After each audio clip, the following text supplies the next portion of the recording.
আসসালামু আলাইকুম এভরিওয়ান। শুরু করছি আজ তাহা গল্প। লেখিকা সাবিলা সাবি, পর্ব সংখ্যা 15। দুদিন পেরিয়ে গেছে। রাতের নিবিড় আধারে পৃথিবীর গাঢ় নিস্তব্ধতা ফিওনার ভেতরের শূন্যতাকে আরো প্রকট করে তুলেছে। সে কাচের দেয়াল ঘেঁষে দাঁড়িয়ে নিষ্পলক দৃষ্টিতে তাকিয়ে আছে বাইরে, মনের গহীন কোণ থেকে তুলে আসা স্মৃতির ঝাপসা ছবিগুলো। গ্র্যান্ডপা, মিস ঝাং, লিয়া লিন সকলেই যেন এক একটা স্বপ্নের মতো অস্পষ্ট হয়ে যাচ্ছে। মিস ঝাংয়ের রোগসজ্জা আর গ্র্যান্ডপার উদ্বেগ মাখা মুখ মনে পড়তে বুকের ভেতর অচেনা এক শূন্যতা পেঁচিয়ে ধরে ফিওনাকে। কাচের দেয়ালের ওপর থেকে আকাশ মোহান্বিত কালো মেঘের সমুদ্র। মেঘেরা ঠায় দাঁড়িয়ে আছে সারি ধরে, কোনো বাধা ছাড়া। দেয়ালটা না থাকলে বোধহয় হাত বাড়িয়ে ছুঁয়ে ফেলে যেত এই আকাশের মোহনীয় মেঘের পর্দা। ছুঁয়ে দেখা যেত আকাশের অভ্রান্ত শূন্যতা। হঠাৎ করেই শুরু হয়েছে ঝুম বৃষ্টি। মেঘগুলো তাদের ভারী বোঝা আর ধরে রাখতে পারেনি। এখানের আবহাওয়া এতটাই অপ্রত্যাশিত, কখনো মেঘ, কখনো বৃষ্টি, আবার কখনো উজ্জ্বল রোদ্দুর। এজন্য প্রকৃতির নিজস্ব এক খামখেয়ালি খেলা। ফিওনার মনে হয় বাইরের প্রকৃতির বৈচিত্র্যের ভেতরে সে নিজের বিক্ষিপ্ত মনকে খুঁজে পায়। কিন্তু বাইরে যতই বৃষ্টির নির্মল সৌন্দর্য তার সামনে উপস্থিত হোক না কেন, তার ভেতরে জমে থাকা বিষণ্ণতার অন্ধকার কোনোভাবেই মিলিয়ে যায় না। আচমকা সারা গ্লাস হাউস ভূমিকম্পের মতো কেঁপে উঠল। বিশাল কিছু পাহাড়ের ওপর ধপাস করে আছড়ে পড়েছে। ফিওনার বুকের ভেতর আতঙ্কের স্রোত নেমে এলো। সে মুহূর্তে বোঝার চেষ্টা করলো কিসের এমন প্রচন্ড আওয়াজ, কিন্তু তার মনে কোনো ধারণা এলো না। লিভিং রুমে জ্যাসপার, থারিনিয়াস আর আলবিরা বসে গভীর আলোচনায় মগ্ন ছিল। ঠিক তখনই হালকা পদশব্দে গ্লাস হাউসে প্রবেশ করে অ্যাকুয়ারা। থারিনিয়াস সাড়া দিয়ে উঠল, প্রিন্স আর্জিন, অ্যাকুয়া এসে গেছে। জ্যাসপার তাকালো, শক্ত পাথরের মতো দৃষ্টি দিয়ে অ্যাকুয়ারাকে দেখলো, আর অ্যাকুয়ারা ধীর পায়ে এগিয়ে এসে সম্মান প্রদর্শন করে মাথা নুইয়ে দিল। প্রিন্স অরিজিন, অ্যাকুয়ারা বলল, আপনি আমাকে পৃথিবীতে ডেকে পাঠালেন হঠাৎ? কিং ড্রাকোনিস বললেন রান্নার কাজে আমাকে নিয়োজিত করতে চান। জ্যাসপার তার গভীর কণ্ঠে উত্তর দিল, হ্যাঁ অ্যাকুয়ারা, যতদিন আমরা পৃথিবীতে আছি রান্নার দায়িত্ব তোমার উপর। তবে একা নয়, এখানে আরেকজন আছে। তুমি কেবল রান্না করবে, আর বাকি সব কাজ, কাটা ধোয়া, প্রস্তুতি ওই মেয়েটা করবে। অ্যাকুয়ারা অবাক হয়ে প্রশ্ন করলো, কার কথা বলছেন প্রিন্স? জ্যাসপার ঠান্ডা কণ্ঠে বলল, আছে একজন বোকা দুর্বল মানবী। মানবী?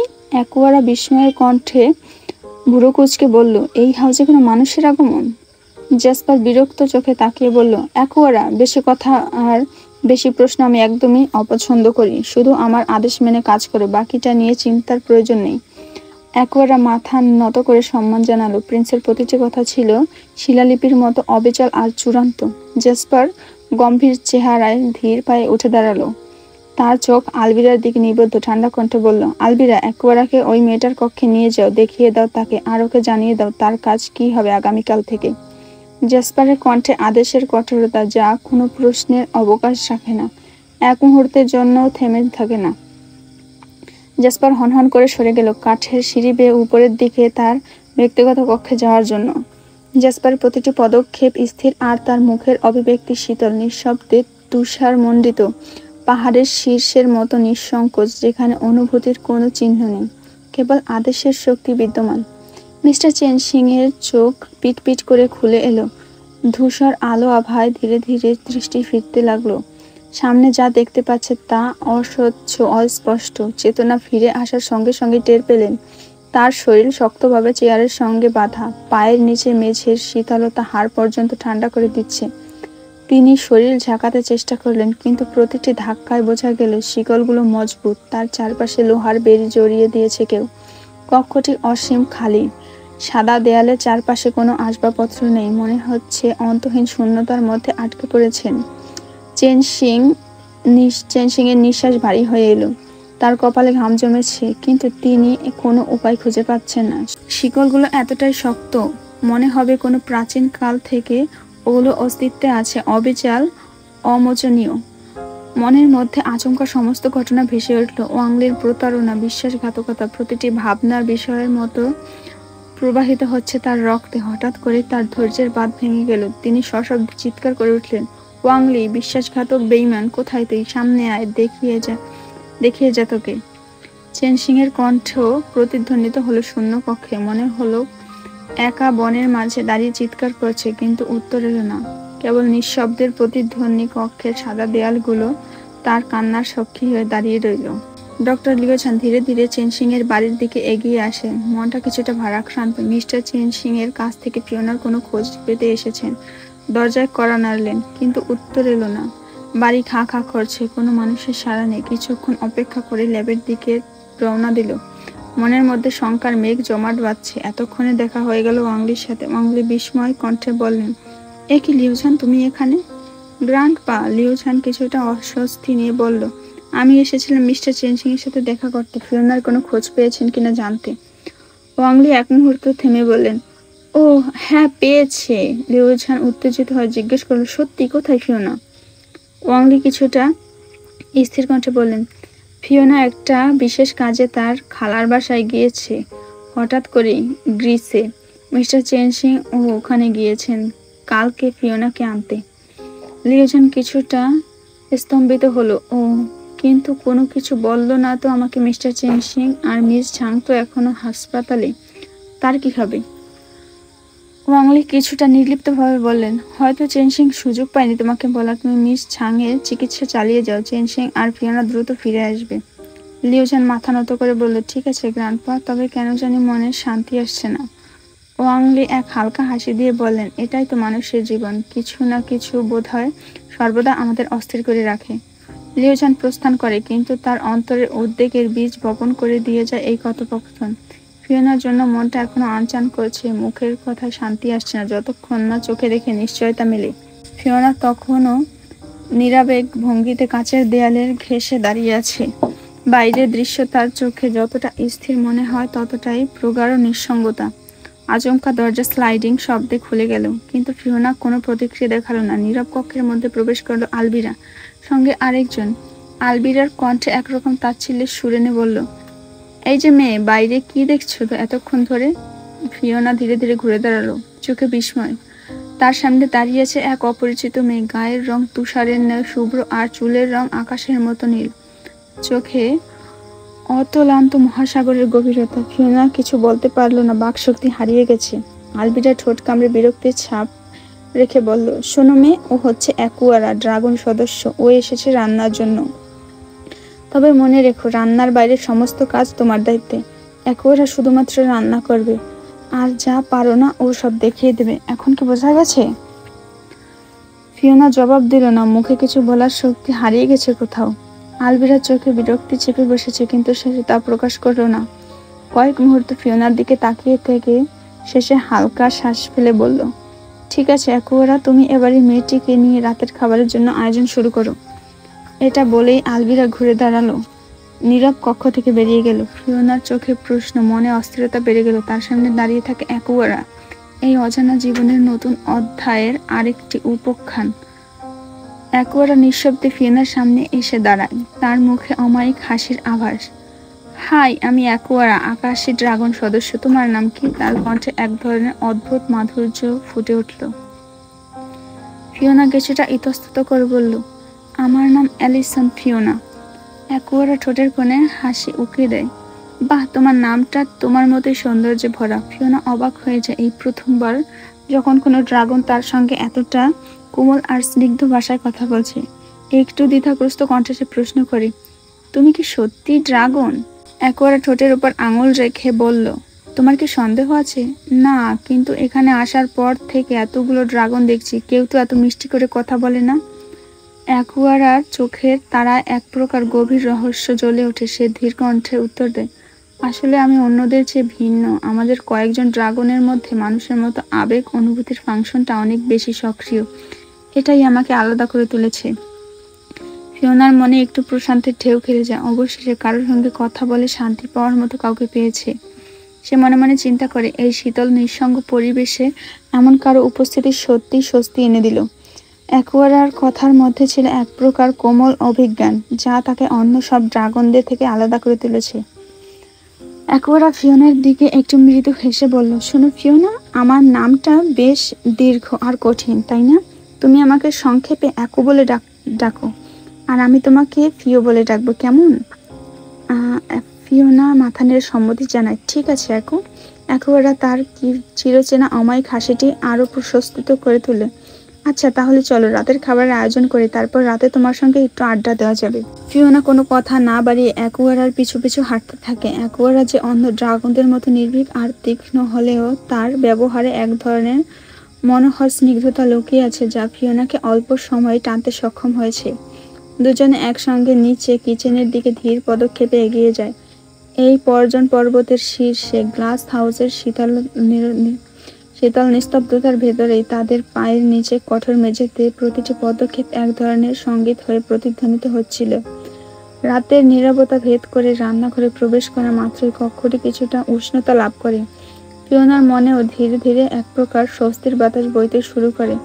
তাদের সামনে রাতের খাবার আয়োজন অপেক্ষা করেছে, আর রাতের গভীরে জমে উঠবে এক নতুন বন্ধুত্বের গল্প। ফিওনা তখন নিঃশব্দে সবজি আর মাছ কাটতে ব্যস্ত, আর অ্যাকুয়ারা রান্না করার জন্য মৃদু উত্তাপের মধ্যে পাতিলে মনোযোগী। ফিওনা ধীরে ধীরে অ্যাকুয়ারার দিকে তাকিয়ে প্রশ্ন করে, আচ্ছা একু, তোমরা ড্রাগনরা এত খাবার খাও? এই ধরনের পরিমাণ কিভাবে সম্ভব? অ্যাকুয়ারা মৃদু হেসে বলল, হ্যাঁ, আমাদের রাজ্যে আমরা সঠিক পরিমাণে খাই, তবে সেই খাবারের পুষ্টিমূল্য পৃথিবীর তুলনায় অনেক বেশি। আমাদের এক প্লেট খাবারে যে পুষ্টি থাকে তা পৃথিবীর 10 পাতিলের খাবারের চেয়ে শক্তিশালী। ফিওনার মস্তিষ্কে তখন একটা ধাক্কা লেগে যায়। পৃথিবীর খাবার? সে এক মুহূর্ত চুপ থেকে আবার প্রশ্ন করে, পৃথিবীর খাবার? তোমাদের রাজ্য বলতে তুমি কোন রাজ্যের কথা বলছো? পৃথিবী তোমাদের রাজ্য নয়? অ্যাকুয়ারা তখন ফিওনার দিকে তাকিয়ে একটু মৃদু বিরক্তি নিয়ে বলে, বোকামি, তুমি কি বলছো? পৃথিবীতে তো ড্রাগন কবে বিলুপ্ত হয়ে গেছে, আমরা তো ভেনাস থেকে এসেছি। ফিওনার মুখ থেকে নিঃশব্দে একটা ছোট শ্বাস বেরিয়ে আসে। তার চোখ বিস্ফোরিত দৃষ্টিতে অ্যাকুয়ার মুখের দিকে স্থির হয়ে আছে। হাত থেকে সবজি কাটার ছুরি পড়ে যায় ফ্লোরে। শব্দটি রান্নাঘরের নির্জনতাকে ভেঙে দেয়, আর ফিওনার মনে মনে দুলে ওঠে। এই নতুন সত্য তার সমস্ত বিশ্বাস কাঠামোকে ছিন্ন ভিন্ন করে দিচ্ছিল। ফিওনার ঠোঁট কাঁপতে কাঁপতে বেরিয়ে এলো একটি প্রশ্ন, গলার স্বর একেবারে শীতল, তোমরা সবাই ভেনাস থেকে এসেছো? একেবারে নির্দ্বিধায় বলল, হ্যাঁ, পুরো ভেনাসটাই ড্রাগনদের রাজ্য। ফিওনার শরীর জুড়ে বিদ্যুতের মতো কেঁপে উঠল। ভেনাস, যে গ্রহের দিকে সে ছোটবেলা থেকে অপার মুগ্ধতায় চেয়েছিল, সেই উজ্জ্বল নক্ষত্রময় স্বপ্নের জগৎ। অথচ এখন অ্যাকুয়ার মুখ থেকে বেরিয়ে আসা এই নির্মম সত্য, যেই স্বপ্নকে কঠিন বাস্তবতার শিকলে বন্দি করে ফেলেছে। ভেনাস, যেখানে সে কল্পনা করত শান্তির সৌন্দর্য আর অপার্থিব আলোর উপস্থিতি, যেখানে জ্যাসপারের মতো ফায়ার মনস্টারদের রাজত্ব। ফিওনা আবার কাঁপা কাঁপা গলায় প্রশ্ন করলো, তাহলে তোমরা পৃথিবীতে কেন এসেছো? অ্যাকুয়ারা গভীর এক নিঃশ্বাস নিল। প্রাচীন এক ইতিহাস বয়ে আনলো তার মনে। কারণ আমাদের প্রিন্সের ভাই, আমাদের আরেক ড্রাগন সদস্য এথেরিয়ানকে পৃথিবীর কোনো একজন বিজ্ঞানী বন্দী করে রেখেছে। তাকে উদ্ধার করতে আমরা এসেছি। এই কথা শুনে ফিওনার মনের গভীরে এক চিন্তার ঢেউ উঠল। জ্যাসপার বারবার এই বন্দিত্বের কথা বলেছে, কিন্তু তার গ্র্যান্ডপা, বিশ্বখ্যাত বিজ্ঞানী মিস্টার চেন সিং, এমন কাজ করতে পারেন? তার গ্র্যান্ডপা কখনো এমন নিষ্ঠুর কাজ করবেন না। নিশ্চয়ই কোনো না কোনো কারণ আছে। হয়তো ওই ড্রাগন পৃথিবীর মানুষের উপর আক্রমণ চালিয়েছে, নয়তো এত বড় বিজ্ঞানী এমন কাজ করতে পারেন না। ফিওনা বিশ্বাস করতে ইচ্ছে হলো না, কিন্তু একই সঙ্গে সন্দেহের বীজটাও মাথাচাড়া দিয়ে উঠছে। জ্যাসপার প্রতিবার বলছে, আমার ভাইকে মুক্ত করলে তোমার মুক্তি মিলবে। খাবারের প্রস্তুতির তুমুল ব্যস্ততার মধ্যে হঠাৎ করে কিচেনে প্রবেশে পথে আলবিরার উপস্থিতি গম্ভীর এক ছায়া ফেলে। তার পদক্ষেপের শব্দ মেঝেতে ধ্বনিত হলো, আর চোখে এক কোণে ফিওনা দেখল তাকে। মুখে কঠোর এক নির্দেশের ভাব ফুটে উঠেছে। এই অ্যাকুয়ারা, শোনো। আলবিরার কণ্ঠ শীতল অথচ কৃতিত্বপূর্ণ। প্রিন্সের কফিটা তৈরি করো, ফিওনাকে পাঠিয়ে দাও। অ্যাকুয়ারা মাথা নত করল, তার চোখে অবিচল দৃঢ়তা। হ্যাঁ আলবিরা, আমি এক্ষুনি কফি তৈরি করছি। ফিওনা তাকিয়ে রইল। প্রত্যেকের আচরণের মাঝে এক অদ্ভুত শৃঙ্খলা আর কঠোর নিয়মের ছাপ। অ্যাকুয়ারার হাত দ্রুত কফির বয়ামে নড়ে উঠল। অ্যাকুয়ারা নিঃশব্দে একটি সসপ্যানে পানি গরম করতে দিল। ধোয়া ধীরে ধীরে পাকিয়ে উঠতে শুরু করলো। অন্যদিকে সে দক্ষ হাতে সুমাত্রা কফির বিনগুলোকে কফি গ্রাউন্ডারে নিয়ে পিষতে লাগলো। বড় আকারের দানাগুলো ক্রমেই মিহি গুঁড়ে পরিণত হলো। বিশেষ যত্নে এগুলো পেশা হচ্ছিল। ফিওনার দিকে তাকিয়ে অ্যাকুয়ারা বলল, কফি মেকারে এইগুলো দাও ফিও। প্রিন্সের জন্য সুমাত্রা ডার্ক রোস্ট কফি তৈরি করো। এই সুমাত্রা কফি ওনার প্রিয়, তবে মনে রেখো দুধ দেবে, কিন্তু চিনি একদমই না। ফিওনার তখন মনে গভীর এক পুরাতন স্মৃতি জেগে উঠল। সেই দিন যখন জেসপার তাকে নিয়ে কফি শপে গিয়েছিল, ঠিক একই কফিটা অর্ডার করেছিল। কিছুক্ষণ তার মনে সেই দৃশ্যের স্মৃতিতে হারিয়ে গেল। কি হলো ফিও? একবারা কৌতূহল দৃষ্টিতে প্রশ্ন করলো। তাড়াতাড়ি করো, কফি মেকারে ঢালো এগুলো। ফিওনা ধীরে ধীরে কফি মেকারের সামনে চলে এলো। মনের মধ্যে অসহ্য এক ভাবনা খেলা করছিল। কি ভয়ঙ্কর গন্ধ! এটার মধ্যে আবার চিনি ছাড়া কিভাবে পান করবে জেসপার? মনে সেই গোপন কথাগুলো আওড়াতে আওড়াতে সে কফিটা শুরু করলো। ফিওনার হাতে কফির মগ ধীরে ধীরে শির দ্বারা বেয়ে শীতল স্রোত বয়ে যাচ্ছে। সে স্থির দৃষ্টিতে তাকিয়ে আছে, দৃষ্টিতে দ্বিধার ছাপ। একবারা এক দৃষ্টিতে তার দিকে তাকিয়ে বলে উঠল, কি হলো ফিও? দাঁড়িয়ে আছো কেন? যাও, প্রিন্সের কক্ষে দিয়ে এসো কফিটা। ফিওনার কণ্ঠে অজান্তেই অনিচ্ছার আবার ফুটে উঠল, আমাকে যেতে হবে? একবারা হালকা হাসি দিয়ে জবাব দিল, হ্যাঁ, আলবিরার কথা মনে নেই? আমার কাজ শুধু রান্না করা, আর প্রিন্সের আদেশকে আমি উপেক্ষা করতে পারবো না ফিওনা, এটা তোমাকে করতে হবে। ফিওনার বুকের ভেতর এক অজানা অস্থিরতা ছটফট করে উঠল। জেসপারের সামনে আবার যেতে হবে। সেই অগ্নিদৃষ্টি, সেই নির্দয় স্বর, যখনই তার সামনে গিয়েছে একরকম শাস্তির মতো মনে হয়েছে সবকিছু। কি জানি এবার কি অপেক্ষা করছে। একবার আবার বলল, কি হলো ফিওনা, এত কি ভাবছো? ফিওনা হালকা কাপা গলায় বলল, না কিছু না, যাচ্ছি। কফির মগটা শক্ত করে ধরে ফিওনা ধীরে ধীরে কাঠের সিঁড়ি বেয়ে উপরে উঠতে লাগলো। প্রতিটি পদক্ষেপে অজানা শঙ্কার মেঘ জমতে থাকলো। করিডোরের শুনশান নিঃশব্দ। ফিওনার পায়ের আওয়াজ এই খাখা নির্জনতার মধ্যে সবচেয়ে কর্কশ শব্দ হয়ে উঠছিল। ফিওনা জেসপারের কক্ষের সামনে এসে দাঁড়ালো। মনে হচ্ছিল এটাই তার জীবনের সবচেয়ে অস্বস্তিকর মুহূর্ত। কিভাবে ভেতরে প্রবেশ করবে সে নিজেই জানে না। দরজায় নক করার সাহস তার নেই, অথচ দরজাটিও অদৃশ্য স্বপ্নের মতোই গায়েব হয়ে আছে। হঠাৎ কোনো জাদুকরী ছোঁয়ায় স্লাইডিং দরজাটি আপনা আপনি খুলে গেল। চোখের সামনে উন্মোচিত হলো জেসপারের কক্ষ, যার দেওয়ালগুলো কাচের মতো স্বচ্ছ আর পোক্ত।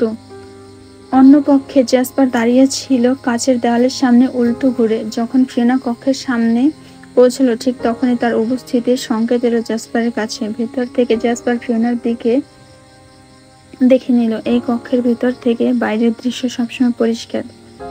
ফিওনা কাঁপা কাঁপা হাতে ধীরে ধীরে কক্ষে প্রবেশ করলো। প্রতিটি পদক্ষেপে তার হৃদস্পন্দন দ্রুত গতিতে বেজে উঠতে লাগলো। জেসপার তখনও উল্টো দিকে ঘুরে দাঁড়ানো। ফিওনা কাঁপা কাঁপা কণ্ঠে বলল, আপনার কফি নিয়ে এসেছি। জেসপার তার কণ্ঠস্বর ঠান্ডা অথচ কাঁচের মতো অদৃশ্য প্রাচীরের পেছনে লুকিয়েছিল। টেবিলের উপর কফি রেখে চলে যাও, সে নির্দেশ দিল। ফিওনা যদিও তার নির্দেশ মেনে কফির মগ টেবিলের উপর রাখলো, কিন্তু সে সেখানে থেকে গেল। সাহস সংগ্রহ করে সে একক প্রচেষ্টা প্রশ্ন করল, বলছি আমাকে আর কতদিন এখানে আটকে রাখবেন? জেসপার এরূপ প্রশ্ন শুনে সঙ্গে সঙ্গে ঘুরে তাকালো। প্যান্টের পকেটে দু হাত গুজে রাখা তার ভঙ্গি ছিল বাঘের, প্রস্তুত কিন্তু কৌতূহল নিয়েও। ফিওনার হৃদয়ে হালকা ভয় নাড়া দিল। ফিওনা বুঝতে পারল এখানে সে শুধুই এক পেঁচানো চাকা, যা জেসপারের দুর্ভেদ্য খেলার অংশ।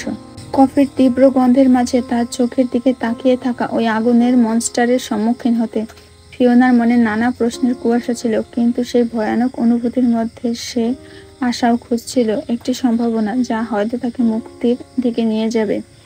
জেসপারের কঠোর গলার আওয়াজ ঘুরে ফিরে অন্ধকারের মাঝে প্রতিধ্বনিত হলো, তোমাকে আমি আদেশ করেছি কফি রেখে চলে যেতে, অযথা প্রশ্ন করতে নয়। তার কথা ছিল শাসকের নির্দেশ, এক আমোঘ আইন যা ভঙ্গ করা যায় না। ফিওনার মনে এক চাপা বিরক্তি উদিত হলো। সে দীর্ঘশ্বাস ফেলে বলল, আচ্ছা আজব, আমাকে এখানে আটকে রেখেছেন আর আমি তা প্রশ্ন করব না? মানে আমার এখানে থাকতে খুব শখ লাগছে। মনে হচ্ছে আমি পাহাড়ের বনভোজনের জন্য এসেছি, প্রশ্ন করতে নয়, বরং এই সব কিছু উপভোগ করতে। ফিওনার কণ্ঠস্বরের তীব্রতা পাহাড়ের শীর্ষ থেকে অবতীর্ণ এক ঝর্ণার মতো বিস্ফোরিত আর প্রবাহিত। কতবার বলবো, যেদিন তোমার নানা আমার ভাইকে মুক্তি দেবে সেদিন তুমি মুক্তি পাবে, তার আগে নয়। জেসপার তার গম্ভীর কণ্ঠে চূড়ান্ত ঘোষণা দিল, একটা নিষেধাজ্ঞা যা অমান্য করা যায় না। দেখুন, যদি সত্যি আপনার ভাইকে আমার গ্র্যান্ডপা আটকে রেখে, ফিওনা কিছুটা আবেগপূর্ণ কণ্ঠে বলল, আমি তাকে অনুরোধ করবো আমার গ্র্যান্ডপা আমার কথা রাখবে, আমি জানি। প্লিজ আমাকে বাড়িতে দিয়ে আসুন, আমি নিজে আপনার ভাইকে উদ্ধার করে দিব, কথা দিচ্ছি।